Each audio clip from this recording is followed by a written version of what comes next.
Okay, just waiting on Instagram here.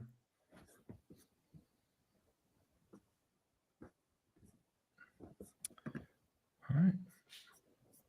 All right. Chubby, we are live. Back another We week. are. Good to see you again. Another appointment, another time. Yeah, we keep moving our time, but it actually relates to our topic today about consistency and when that's not really enough. You know, people are told often in the creator community that you just have to keep showing up, that eventually that will pay off. But to me, I think that's a bit of a myth, and that's why I wanted to use that as a topic today. Applying that to our live here, we're trying to find different times, so we're always iterating and improving. So I think it's a good segue into our topic. Yeah, I mean, it's all about what we understand by consistency, because I think it's a great term, and we do need to focus on like showing up, being on top of mind, and everything else, but not in the way most people think, right? Because most people understand how they understand consistency is like, I'm just gonna be repeatedly doing the same thing every single day, and then expect different results, which is, as I don't know if it was Einstein who said that, it's the definition of insanity. Yeah, so like Misquote, but that's okay. It's one of those common internet misquotes. oh really? Yeah, that's it's all right. I only found that out not too long ago. So yeah, it's but yeah, that's an interesting one. Yeah, doing the same thing. See, I think doing the same thing over and over again can sometimes be persistence, right? And then you get a different result when you adapt and grow through that, right? Yeah, So right. But for that, it's you kind of need to know why something is working and why something isn't. Like, there's a difference between just winging it and then sticking to that thing when it doesn't make any sense.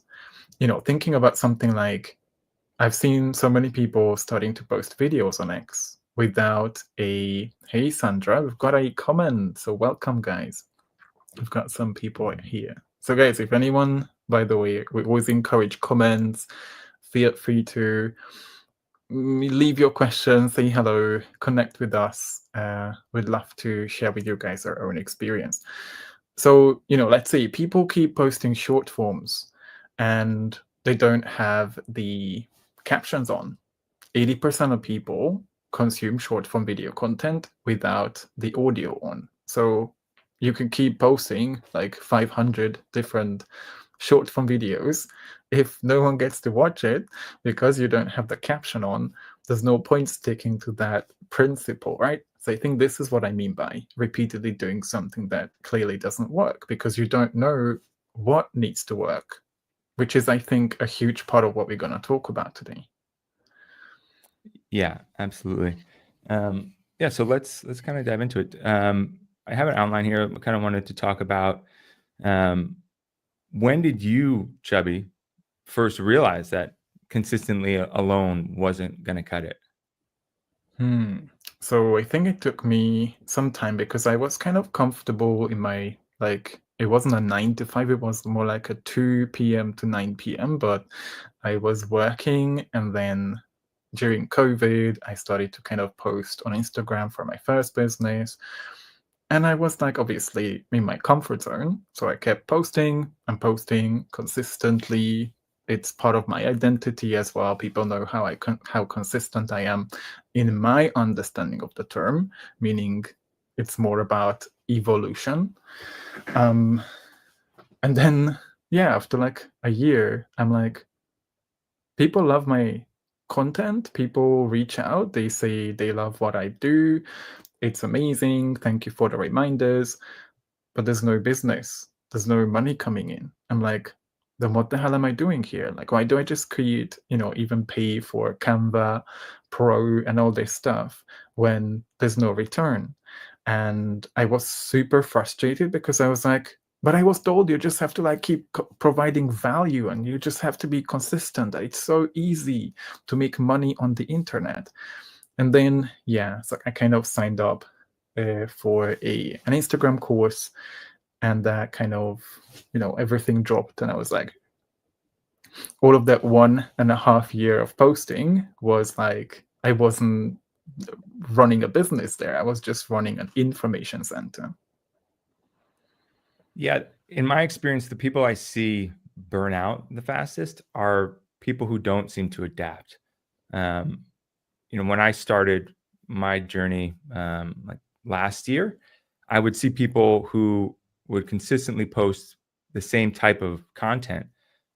Specifically on X, I saw a lot of this, and it just it started to get boring for me. I could see like it starting to get boring for them, and then they would just sort of quit and disappear. And personally, I'm always trying to like explore new mediums, trying to do videos, as you mentioned, long form, short form. I mean, I think that keeps it more interesting for me, and I think more interesting for people watching and reading. So I think that's a big part of burnout is to like stay interested in what you're doing. And if you're just consistent and you're not exploring and learning new things, I think it's easy to burn out fast. Yeah, I think it all starts with like just like everything in life, knowing yourself, right? Knowing how, especially at the beginning, how to play into your strengths. So, like for example, I met a lot of people on X. Like one of my favorite person on X Spaces is um, not posting like any sort of platitudes or anything, and he's just hosting X Spaces because he has a beautiful voice. He attracts people with the way he speaks, so he's obviously leveraging his voice. And I think, understanding what your strengths are is going to be important, but not at the cost of like, oh, I'm not doing it because it's uncomfortable, thinking of like, doing videos. Yeah. Um, Sandra Massell is here, and yeah, I have her comment pulled up on the screen right now. I mentioned her last week. This is someone I met recently, and I found her content particularly inspiring because I was kind of experiencing a bit of, I wouldn't say burnout, but I was getting Oh, she is frustrated. the Sandra. So great, Yeah, great to great to uh, meet. Yeah, the Sandra you were talking about. yeah, and I think I was finding myself getting a little caught up in daily posting and Yeah, seeing people who were very active, uh, kind of creating a lot of that noise rather than signal. And when I saw Sandra's post on LinkedIn, the cult of content, it was one of the highest value things I'd seen posted on LinkedIn. And that was re-inspiring to me. It made me remember that quality content does rise to the top, and that the idea of consistency doesn't necessarily mean showing up every single day. It could be showing up once a week for a call like this. It could be, posting, once every other day if you have a busier schedule. But it's just, if you're delivering quality, I think that is really what is going to move the needle for you more than just consistency. yeah. I mean, I've seen a really interesting post on Instagram. Um, then the guy says a lot of the advice, like business advice out there, is just playing into our trauma. Things like, show up consistently, like the fear of being seen. Of course, I want to be seen. Of course, I'm going to keep on posting consistently. So I think there's some truth in it. I don't fully agree with that post that I've seen, but I think it's important to understand like the intention behind consistency, right? And also making sure that you play around with, yes, I want to do like put out content. I don't want to just sit on it thinking that it's good when I don't have any result, whether it's valuable or not. But also making sure that I don't put something out there that's just trash, that doesn't speak to my ideal client, that's just there to, take up space, consume all the extra water that the servers need to cool down, and then not serve any purpose. So I think, it's easy because when we start out, we're like, oh, I just want to help. I just want to keep posting. So it's understandable when someone is still at that stage. But when we realize how that serves no one, like that doesn't serve the audience and it doesn't serve me as a business owner, we kind of realize we need to post with intention, but not at the cost of holding something back because it has to be perfect. Yeah, that's a good point. Posting with intention. I think a lot of creators don't necessarily have that brand clarity. They're not really sure how they're going to progress to turning content into a business. And I think that is where a lot of people fall off. So having intention in everything you do, having a plan, I think is part of what separates people who are just doing this as a hobby from people who are turning it into their lifestyle and career. Right, or their purpose. I think Sandra was mentioning that when people just fake it and they are just doing it for the money, for example, right? Or at least that's my understanding. They find it easier to burn out because they start for the wrong reason. When it's a lot more about, and I'm sure we're going to talk about purpose and alignment and everything else. I think it's, I'm a messaging coach, so this is what I teach. I've seen loads and loads and loads of amazing, talented, experienced coaches, people with a good heart who want to help, who think they want to serve on the internet. And they have built an amazing offer. They've validated it, they have clients, but they keep relying on referrals because they don't know how to find their voice with their audience online. And then they're told to keep on posting. They post, they take responsibility for it, but there's a disconnect because no one or very little is talked about what connects all of it together, the messaging, right? That translates the offer into the language that the audience, who is not the expert, who doesn't know how that offer is going to help them, even though it's valuable, how that translates into their language. It's like, I want to give you, an amazing Christmas present, but I'm going to wrap it in like cheap brown paper. Are you going to appreciate it?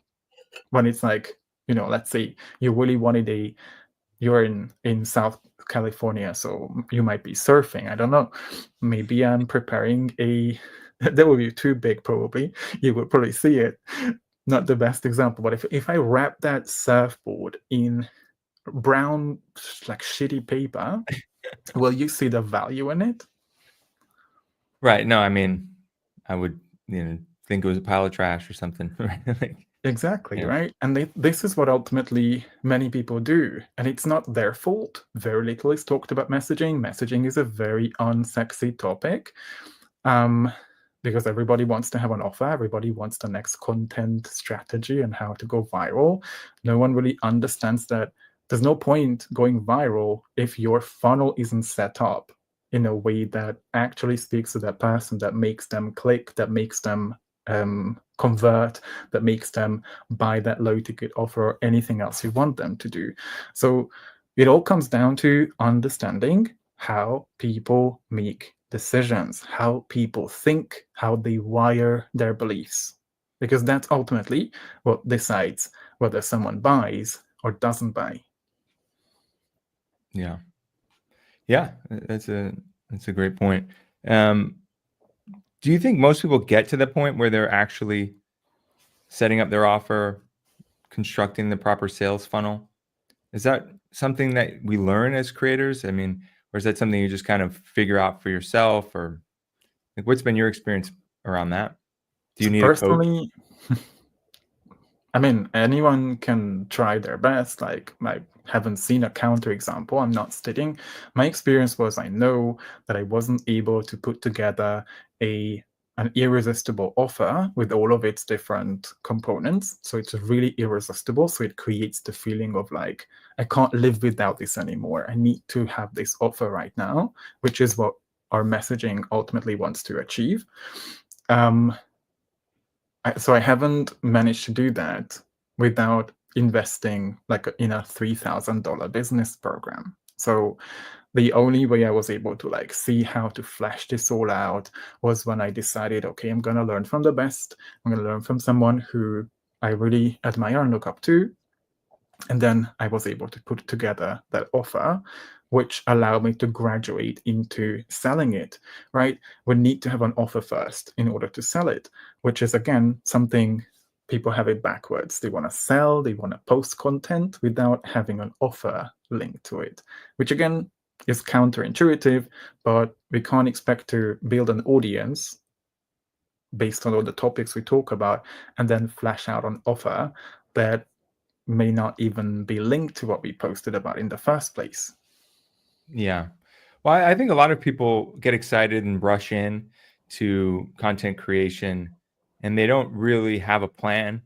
They oftentimes, I think, had a transformation of their own and decide this is something they want to do. They want to be in that mindset, in that mental space all the time. So they go to creating online, but they don't really understand all of the moving parts around building an actual business.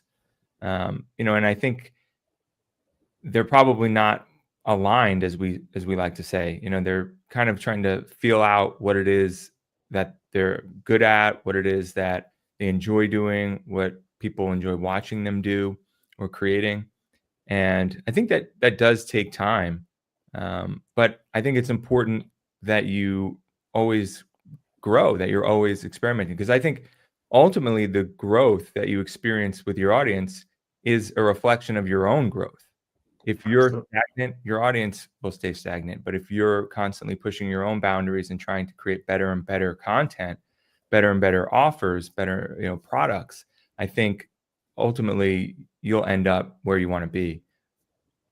yeah, totally. So how would someone, switch from that consistency that we talked about in the beginning to the better? What would you say to that about that? I Education, really. I mean, education and experimentation, taking what you learned and applying it.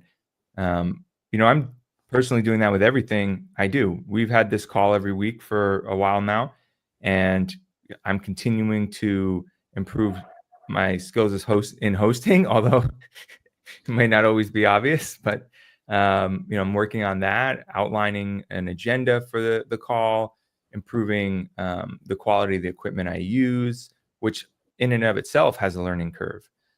So learning more technical skills, learning more soft skills. Um, these are whatever task you take on. These are things you're going to have to do to be good at them and to stand out, to grow your Yeah. audience, to grow personally. Yeah.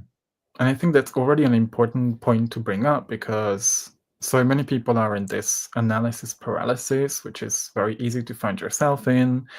And you think buying the next course is just gonna save your life, and you just fill out all the worksheets. You may not even finish the whole course. You look at how everybody else in the program is getting results, and you still don't.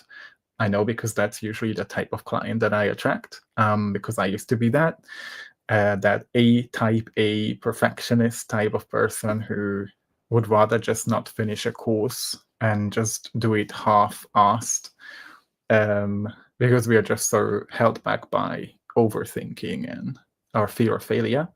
But you could watch 100 different courses. You could, buy $100,000 worth of coaching. If you don't implement what you're learning, it's just gonna stay in your head. That's usually what creates a lot of anxiety. That difference between what you know and what you think you know because you understand, and what you're capable of doing because of your skill set. Because you have that high expectation, like, oh my god, I know everything about sales. I've read 10 books on behavioral psychology. I know how to do an offer and whatever. But if you don't implement it, if you think what you create is value, but then the feedback from the audience doesn't say so, is that value? So we can even talk about that. And I think it's really important to focus on less new information, whatever information you have, the next step.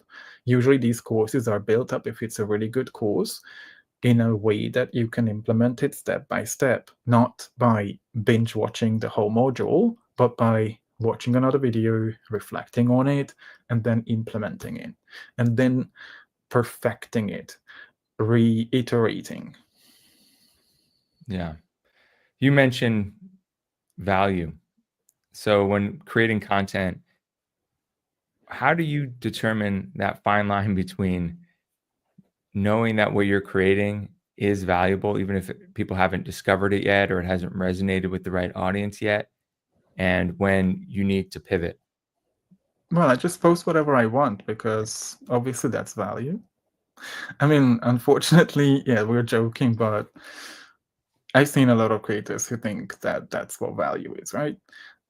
We have been bought into this whole idea of social media being self-expression. You just show up, you post something, and then you're just authentic, and then the right people will see your resonance and they will buy whatever offer you have outside of, like, and we talked about this a lot, and I'm not saying that authenticity doesn't play its role, but we have to remember that there are people out there. Ultimately, when you're running a business, how do you run a business? You solve problems. So how do you meet people where they are at?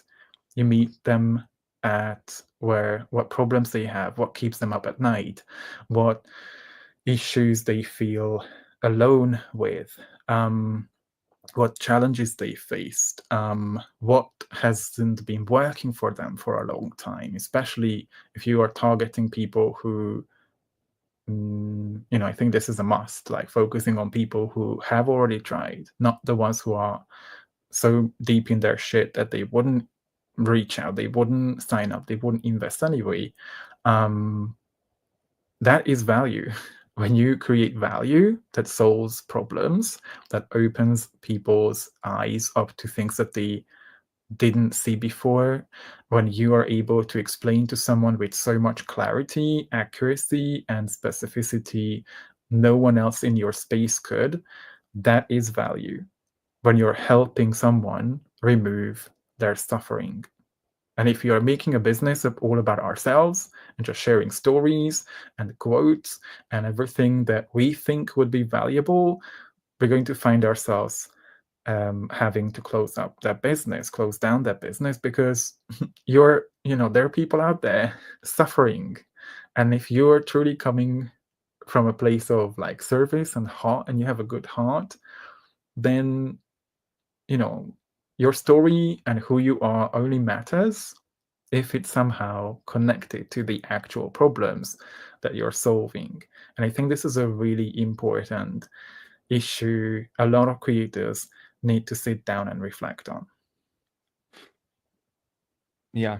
Um, I think you mentioned something I want to circle back to, which is business versus creating content that is self-expression. I think when we talk about different aligned entrepreneurs or different aligned creators, conscious creators, I think the distinction we may be referring to is sort of the artist personality versus the business minded personality. I think it's the artist who wants this to be a form of self expression.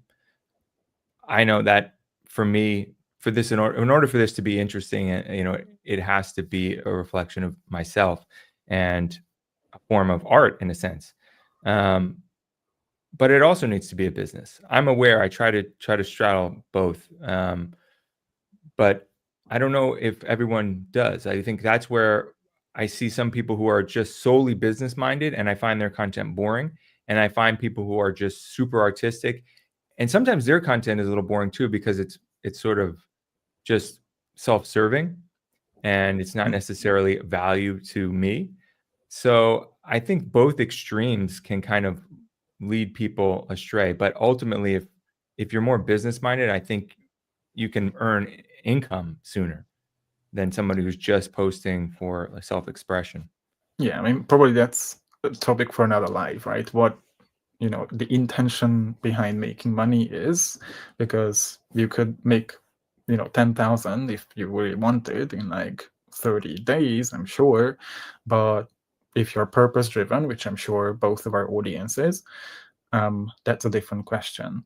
So I think what people need to understand is the psychology of what needs to happen, and this is psychology, right? Sales is coming from human behavior. When someone is experiencing a pain that's deep enough, and they see you as the only go-to person, people don't buy things from a person who they don't perceive as an authority. And it's about the perception. And I'm going to say this again because people are trying to stand out so much with who they are as a person, which is a huge part of like what makes someone a magnetic, let's say, right? Purpose-driven entrepreneur. But that's just not enough because we have to remember your audience, your ideal client is exposed to 5, 10, 15 different people talking about the same thing or something similar. So it's also about building that demand for your particular offer because, I trust many people on X. I see a lot of people who I look up to, I could learn from, I leave comments on, but I've honestly never bought anything on X because they haven't built demand for their offer to me. I don't see their content as something relevant to the problems that I'm facing. So if I don't do that, I'm going to move to other places. If I have a problem, we talked about this before. It's like, if I need bread, I don't care if my favorite bakery is closed, that I trust, that I've been to 100 times. If I smell bread coming from another, bakery, then I'm going to buy it there because people make purchasing decisions based on emotion, not just trust. So when we can build that subconscious demand for the offer, that people know that this is going to solve their problems and it's something doable, tangible, and they can see themselves doing that, going through that transformation, that's what allows the sale to happen. So yes, infuse your personality, whatever you like, your personal values, anything that connects your audience. And, I always say I don't help my students build a business, I help them build a movement. Because when you can talk about bigger things than just the problems that you solve, how your business contributes to the bigger picture, your dharma, you're able to have people rally behind you because they all believe in the same world. So it's a lot more complex than just showing up as myself and sharing my own self-serving stories, which have their role. But again, people also need to see why you are the expert, the guide that gets to walk them the path. Yeah, I mean, you touched upon the idea of authority at the beginning, and I agree. I think people buy from individuals who they see as having something they want. Um, Most of the top creators in the community have massive followings, and that in and of itself, that alone, I think a lot of other creators want. So they're willing to pay to learn from someone who has that, something that they're aspiring to. Um, some people might have more of a pain point, like their videos don't look very good, and they want to take a course from someone who has demonstrated that they know how to make high quality video content. Um, so that's solving a more specific pain point. But I think a lot of people are hoping that eventually they'll just get a massive enough audience that they kind of can just sit back and coast. If I could just build enough of a following, people will see me as an authority, and then I won't really have to do much of anything anymore. I, I see this with some of the bigger creators. They don't really put out like super high quality content. They've got their brand established, they've got their following, and now people just kind of assume that they're the one to learn from. So I think that's an interesting topic, how to establish yourself as an authority when you're a newer creator. Um, I have some ideas, but I'll pass it to you. Maybe we can come back to me after. But linking back to like consistency and everything, or yeah, somehow. Well, consistency, I think, builds trust, right? Like Mm. if you're someone who doesn't show up every day, or you're going to disappear for 3 months at a time, I think as a viewer, as someone who follows, it can be disheartening. You can somewhat feel abandoned, and so it's important to show up consistently, because then people know you're going to stick around, and it's worth investing in you as a viewer, from the viewer's perspective. But that doesn't necessarily build authority. I think that is something entirely different. I think that is when you demonstrate an understanding of the problem and you can articulate that. Because if you can explain the problem, articulately in a way that resonates with the person reading it or listening, then they're going to assume you're the person who knows how to solve that same problem. Yeah, right. Yeah. So I think, authority. Yeah, I would say you basically answered your own question, right? When you're able to talk about the problem from all these different views, this is a huge part of what I teach in my membership, not just describing the problem itself, but helping people see that they have a problem. Because so many people either don't have clarity around what actually their problem is, they just keep bumping it against something. They keep getting frustrated despite trying. And the problem shows up to them differently to how it shows up as for us as the expert, right? If someone tells me they are not making sales, I know that's most likely going to be their messaging. They are either not speaking to the right people, not at the right stage of where they could invest, they are not talking specifically enough, or so many of these things. But if I tell people, oh, you have a messaging problem, here's my offer, that's not going to speak to anybody. So I think this is what, Andrew, you meant by saying you need to speak and articulate those problems specifically and accurately enough for people to say, he's speaking to me, how is he in my head? Does he have a camera in my house? And then people will be kind of hooked, right? And this is how you build that subconscious demand for the next step.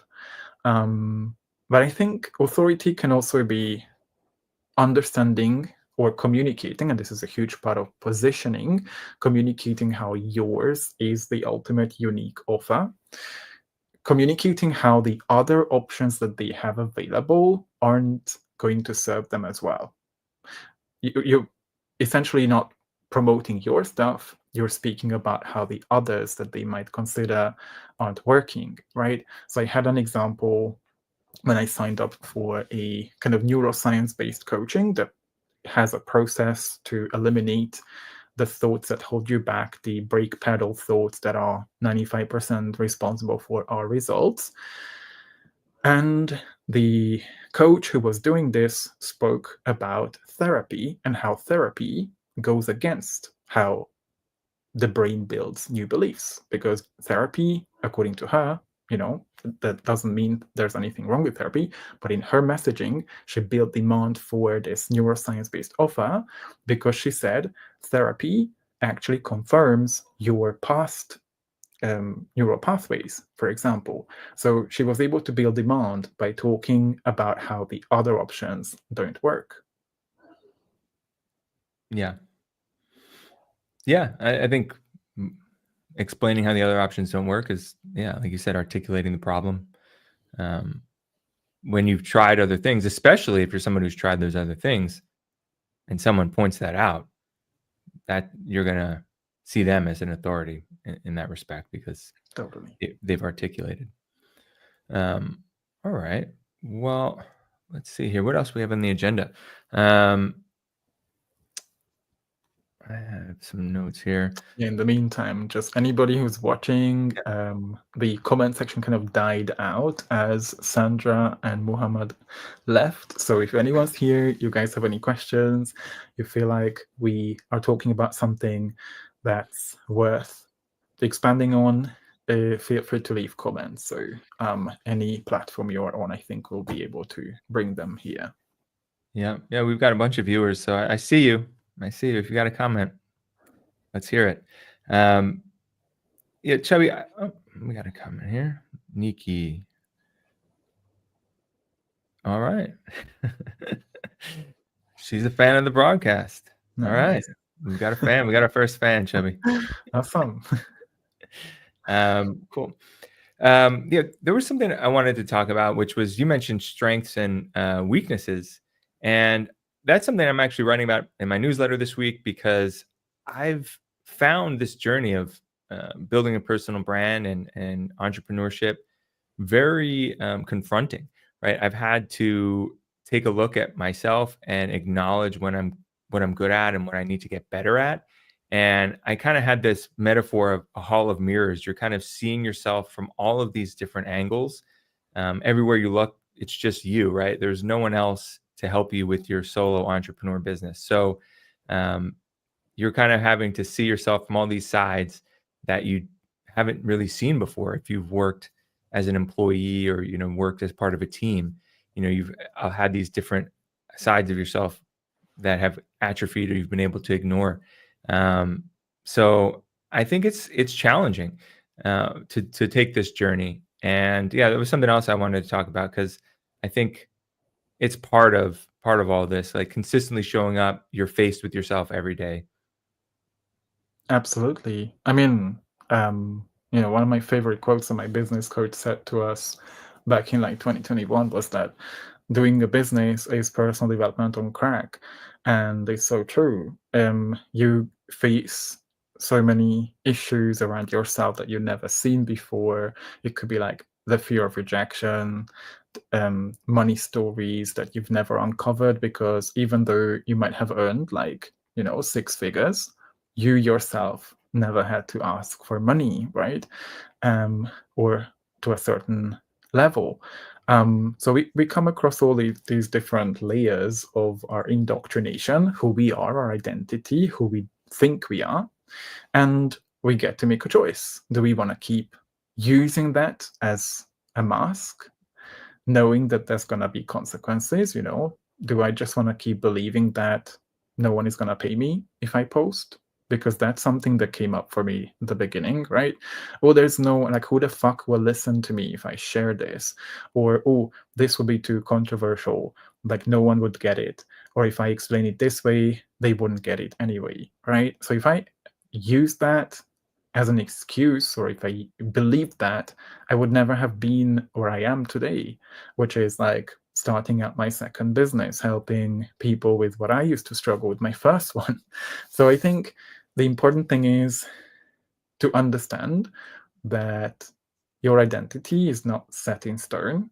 What you believe, what you think is absolutely up to you to decide whether you want to entertain or let go. And I think this is a huge part of what causes a lot of whatever level, right? I've seen people with like, 6, 7 figures, 8 figures plateauing for years because there is something that the visionary, the business owner isn't willing to let go, right? Like, you can't expect to run an 8-figure business just yourself.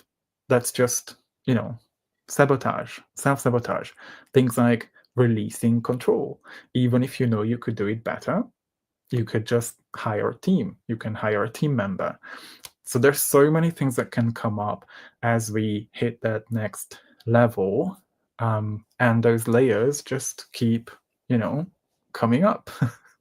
But we get to decide whether we are willing to let go to speed up, or we're going to just keep ourselves in that cage because we are just unable to release that. We don't need to believe that any longer. And a lot of entrepreneurs don't get a lot of support with the mindset part, the nervous system regulation part, the somatic, energetic release of all that trauma, of all that accumulated indoctrination.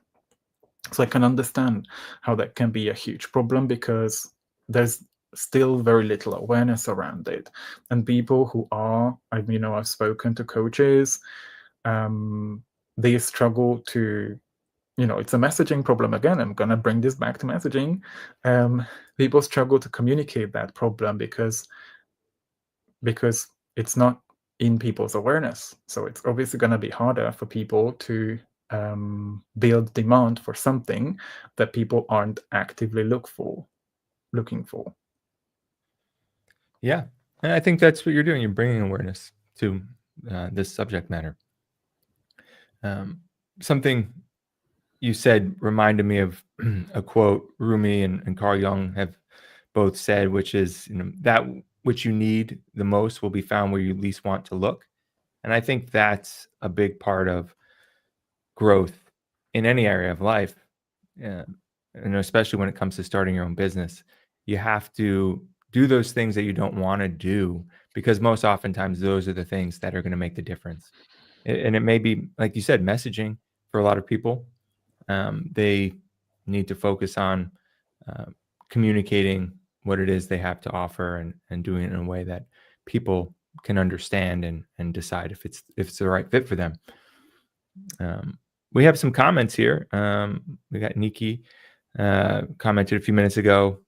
She said, I agree that authority is a strong attractor, but what would you suggest to people who have the skills but just can't bring themselves to do the I'm an authority image? Maybe it's imposter syndrome.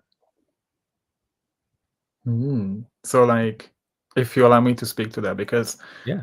my first business is a language coaching business, and I'm teaching basically professionals, ambitious people how to speak English confidently. And I'm not a native English speaker, so I'm definitely not considered as the quote unquote authority, because in the English teaching industry, the moment you speak English as a native speaker, you are perceived, and that's why I'm like a huge proponent of messaging, an authority.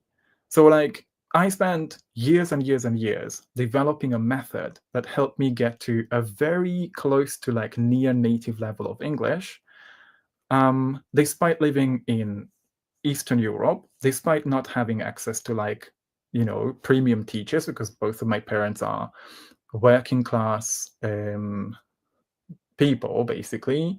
And I was doing like everything I could. Like I needed, language learning requires time, a lot of input, a lot of the reps put in.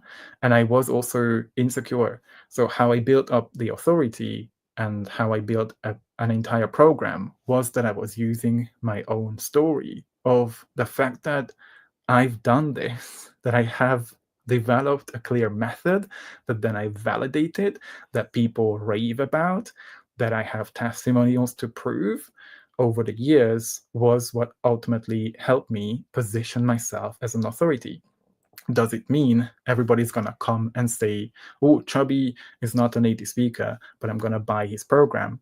That doesn't mean that. But I don't care. What I do is to focus on what I can do, show up for the sale, show up for building that demand, talk about my own struggles, because I believe that a native speaker who has had no personal experience learning learning English as an adult would not be able to speak to the problems with as much integrity as I can, for example. So I leverage that as my advantage, as my unique selling point.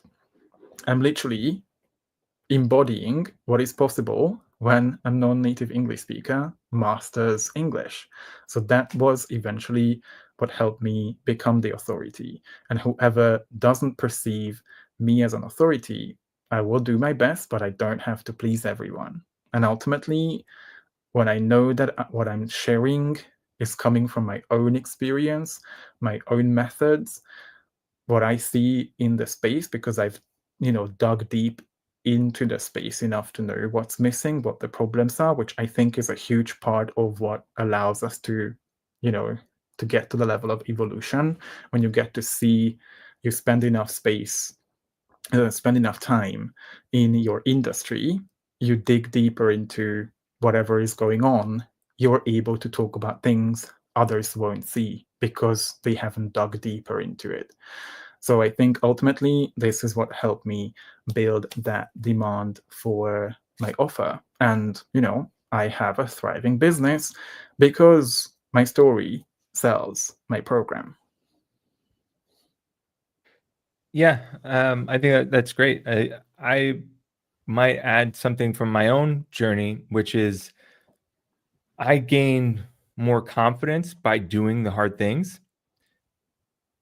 we talked a couple weeks ago about how I don't like the idea of being out in public, kind of holding out a selfie stick because it just is, it's self-conscious for me. I think like, oh man, I've seen people doing that, and I always used to think it looked silly, but the content that's created, the content that you create from doing that type of footage, I benefit from on the viewer side. So I think about my viewers and I think, okay, I'm doing this for them and I'm doing something that makes me uncomfortable. And as a result, I have pride in myself that I'm doing something that takes me outside of my comfort zone. And with that, I think that confidence makes me more confident to speak as an authority on Yeah, whatever subject I decide to take on, because I believe that my intentions are good and I'm trying hard to be of service to people. yeah, So that's the answer that I would give Nikki, would be to um, to take pride in what your mission is, and the fact that you're doing something hard that not everybody's willing to put themselves through. totally. So have you been out there recording videos with a selfie stick? Yeah, I actually I have, and I even got a gimbal here. This thing is pretty impressive. Uh, Wow. so because I did the first shoot, and it was kind of janky with like wiggling around the whole time, or bouncing around the whole time. And I didn't have the selfie stick yet, the gimbal, and the audio was bad because it was windy, and so I redid it yesterday, and Mm. it was so much better, a lot smoother, and I had a little lavalier mic that I got, and um, it's just learning new technology, and having the first time I did it, it was very self-conscious, but yesterday I did it and people were walking by and I was not phased. I'm like, you know what? I'm doing this, man. It's It's kind of like, jumping who in the pool. cares? People pass by, they see you for 3 seconds, they have an opinion, they will never see you again, right? So it's like, I think cringe is the new hustle. Like, just be okay with cringe. And I think you're gonna get further because who cares? I agree. Yeah, a lot of people who will make fun of you, and for trying something, are the people who really want to try themselves and are just too afraid. So they try to put people down. I mean, Mhm. not nobody was yelling at me the other day. Nobody was trying to put me down, but we see that online. We see people commenting, and I think those are sometimes the people who wish they could do what others are doing. Yeah, I think when you understand where people's judgment really comes from, I just posted about this today, how if I kept, you know, like if I never overcame my fear of rejection, I wouldn't have been able to see my students getting results in my membership. People seeing, oh my God, this is such great content. This is so helpful. Um, yeah, you can quote me on that and just like engrave it on my uh, what is it called, my gravestone as well. Because if you understand where judgment comes from, you cannot be judged because people don't know you. So the only reason you might feel like you might be scared of people's opinion is because that's what you believe about yourself. Otherwise, your attention wouldn't be on that. So if I build up the confidence in myself, or the self-esteem, it's probably a different question, self-esteem, that I'm always doing my best and I don't need to measure up to anybody else. I don't need to prove anybody. I'm not here to impress anybody, and I'm not here to be loved by everybody. Then I can be okay with whatever comments people leave. As long as I show up for my people, the people that I know need me to show up on the street, being casual, showing them that it's okay to be myself. That's part of my mission as a messaging coach. Then who cares, right? People can never judge you because they only judge their perception of you. And people's perception of you is the perception of them. So that means you're free of any judgment, but Yeah. only if your attention is not on what they think about you and you don't let that hold you back. So if anyone's watching this video or this live stream and thinks about or worries about judgment, I'm gonna tell you a secret. you're already being judged. So the question is, are you letting that hold you back from your success? You're just going to keep arguing that other people's opinion has any sort of power over you. Yeah, it's a good point. It's good advice. We have a question. It's showing up just here as an anonymous user, but I see here on LinkedIn, it's Brian Birkenstock. And Brian wants to know, what are your top 3 growth drivers? Andrew, you want to answer that? I mean, well, maybe we can just go back and forth, but the first one that comes to mind for me is engagement. I personally, as a creator, don't always do that as often as I should. But the times that I see the most growth is when I'm actually actively commenting and engaging with other people's accounts. And I think the idea of people who take an interest in them holds true here. If you genuinely take an interest in other people, especially your audience, I think you're going to see, um, you know, fervent fans, and you're going to see growth from that. So I would say engagement. I would spend time every day. I would time box it, but spend time every day engaging with people online, your audience, the people who are very active on your account, people whose accounts you admire, and then trying to discover new accounts as well. I think always trying to kind of bust outside of the algorithm fitting that you've been placed into and try to discover new areas, I think will broaden your horizons and audience. I love that. And so many, like I've seen so many of these, like, how people engage. I don't think they know what impact that makes on another person, right? And I don't mean these hate comments. I just mean those bland, like reply guy types of comments. There's even like I've seen AI, what is it called? Like AI extensions or programs or anything else that allows you to like reply to comments faster. But I'm like, do you realize that you show someone how much you've consumed that content, how much you appreciate that someone has just provided free value to you? And are you using that opportunity to build some kind of connection, some kind of reference, looking for any sort of commonalities so you could build relationships? And I think the nice post, bro, yeah, Nikki's, can you bring that up? Or like, bro is doing this or bro is doing that, right? Especially X is pretty hard on this. Like but two things. When people comment on your post, appreciate the fact that they spend time on your post. That's super important. How many times have I seen I left a super kind, nice comment, and I know like I shouldn't be asking anything in return, but when I know that someone's consistently doing that and just like liking my post and there is no response, there's no reciprocity, I'm not gonna keep commenting on those posts on that content. So that's the first thing, and I'm sure I'm not the only one. The second thing is, when you are commenting on other people's, why not use it as an opportunity to showcase either something that you could add, some sort of value that doesn't come off like, oh, but I know better, or like, oh, yeah, but this as well.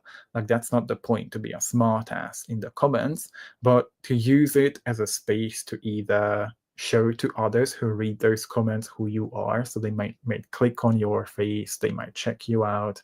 I know I found so many followers, even some new students who have seen me commenting on other comments or other posts, and then they say, oh my god, this is so aligned, so I'm gonna just reach out. And I think this is what, it's a missed opportunity. Instead of focusing on, oh, I have to leave 500 comments because that's a signal to the algorithm, it's so much more about the depth of connections you build. Absolutely. The connections that I've made, the ones that have lasted throughout this time, are the ones that started with thoughtful comments on and engaging on other people's posts. I've been lately frustrated because I think I started to slip into commenting on people's content who I really wasn't finding inspiring. Kind of just posting for the sake of posting, like you said, to try to bump the algorithm a little bit. And that's just not really aligned with my personality at all. So I was starting to feel drained from it. I was feeling uninspired in creating my own content for a minute. And I decided that that was just kind of like an energy leak. And I'm now shifting to engaging with people who I genuinely find their content thought provoking, inspiring, and I'm making deeper connections. I would encourage people to find their tribe of thought leaders and try to befriend those people more than try to just comment on kind of the lower end sort of content, like the lower value accounts, because you know, I wish them well and I hope that they adapt and evolve, but we don't need to be engaging with people who aren't putting time and effort into creating content that actually serves, adds value, adds to the conversation. So, personally, I'm willing to play a longer game, you know, in waiting around for the engagement and the friendships that I make with some of the stronger accounts, the bigger accounts, because I know just on LinkedIn, this is one of the newer platforms that I've come onto. My relationship with, creating a friendship with Sandra actually really boosted my following and my engagement on LinkedIn and to the most that I've had because she has a big following and she liked my content and I liked hers. And so that really moved the needle for me. I could have sat around just like commenting on, every other basic post that's on LinkedIn, and tired myself out, been bored out of my mind. But if you're more selective and find people who you align with, I think you can grow together and you can, Right. leverage one another's audiences. Yeah. So you're suggesting you just have to be a calculating bitch, focus on the big accounts, and then climb up to the ladder of success. I'm kidding. I'm kidding. No, I'm glad you said that because it's a good it's a good point. Whatever you learn how to do, somebody's always gonna like figure out how to exploit it or just, oh, that's a good idea, Andrew. Like, okay, I'm just gonna go now like inauthentically kind of just use that as a strategy. Yeah, just like for discernment, but that's not what we are suggesting. I think That's what it's a makes lot. me Hmm. oh, so again, I I should was let you just talk gonna say here. it's a lot more about who do you want to be associated with, right? Like, I'm not gonna comment on any of the hustle bros and marketing bros and all that type of stuff. I know that I'm not gonna get like I'm not gonna let's say thinking of X, like Mark Alex Hormozzi's post to like come up the moment he posts because that's not the type of audience I want to attract. So I think it's so important to focus on who you want to be associated as, right? If my comments, my engagement, my collaborations are seen on Andrew's page, people who are aligned with Andrew's values are more likely to check out my page as well. So I think, and this is how you kind of boost the algorithm as well when you show up as an association with other accounts. Yeah, this seems like a great title for our next one, or maybe like a tagline for a confidence program or something I could create. Yeah. But yeah, um, Sorry, I didn't mean to distract you. I just was gonna say, I think one of the things that's frustrating is that some of the bigger creators um, have created programs that teach people how to just kind of game the algorithm, and I've seen that on LinkedIn. I don't want. there's no Should I platform name without. names here? There's like, you know what? I'm gonna name names. I'm a fan of Justin Welsh. He's a big account on LinkedIn, and there are a lot of sort of disciples of his on LinkedIn, and they do a lot of this over commenting. I see, you know, people like Justin's account commenting on hundreds of posts a day, which I know he's not doing himself. Like he's Yeah, outsourced that to someone else. yeah. And the comments are super basic. I've called it out on them once or twice. I've been like, "Stop Mhm. paying people to post this garbage. It's like cluttering the Mm, feed and wasting mm, everyone's time." And it's a lot of people are doing that. And that's the frustrating thing is like you're trying to do something that's genuine, and then there's always going to be people who kind of exploit it. So going back to what I was saying about really trying to connect with people who are doing something that is authentic and works for them, is effective, and then you've got other people who are going to just use that as a system and kind of yeah. game it. So I mean, and then you can mix it. Like it's like we gotta be aware of what drives the algorithm. We don't just want to wing it, um, because we're just gonna end up keeping on posting. And I just really wanted to, because I know we are out of time. Can you bring up Nikki's comment? Because I think she's bringing up a great point. Although I would think that I think we can kind of circle it back to our title as well.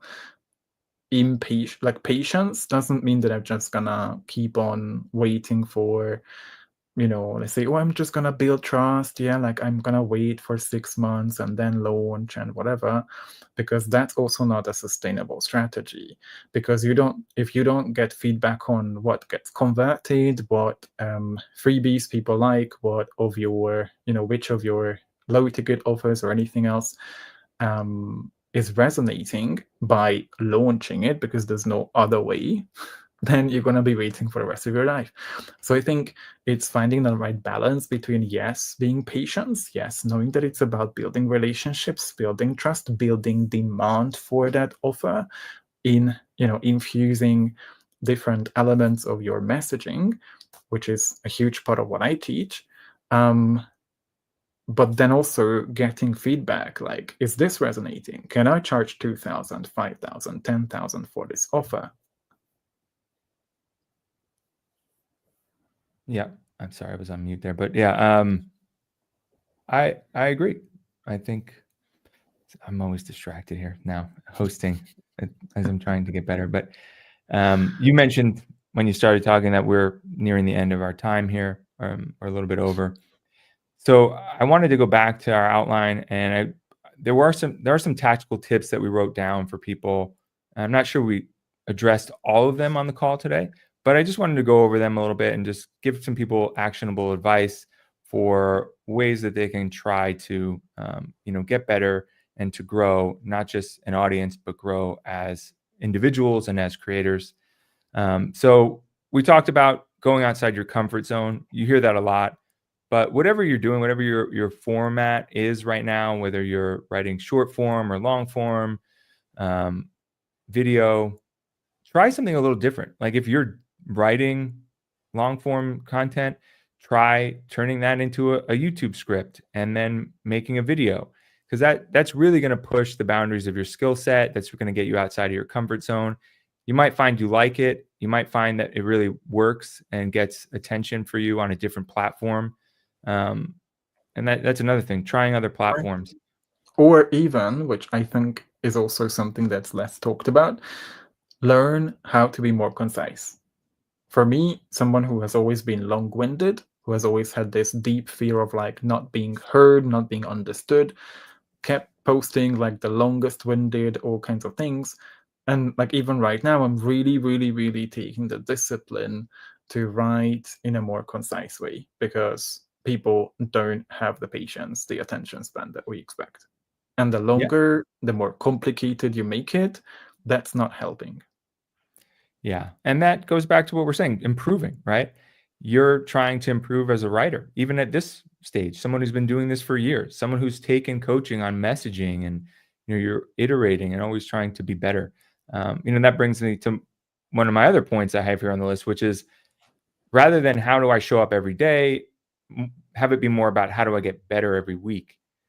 I think that's an important distinction that creators should think about. I want people to take that one with them from this call and think about that for next week. Totally. And Yeah. just a piece then that I can leave people with is also a huge part of why so few conversions happen and there's so much of our time spent. I'm not saying wasted, because we do want to help people with free content as well. Now going back full circle to Andrew from last week, who said, yeah, but free content is still helping. Of course. But we want to also make sure that we help people see that they don't really know what they think they know. And I think a lot of the content out there, the reason why it's noise, the reason why it just gets like, oh yeah, I agree 100% sure this is so important, is because, and it's never converting, is because it's information. And a lot of people read information to confirm, yes, I already know that, when they don't, because there's no embodiment, there's no experience.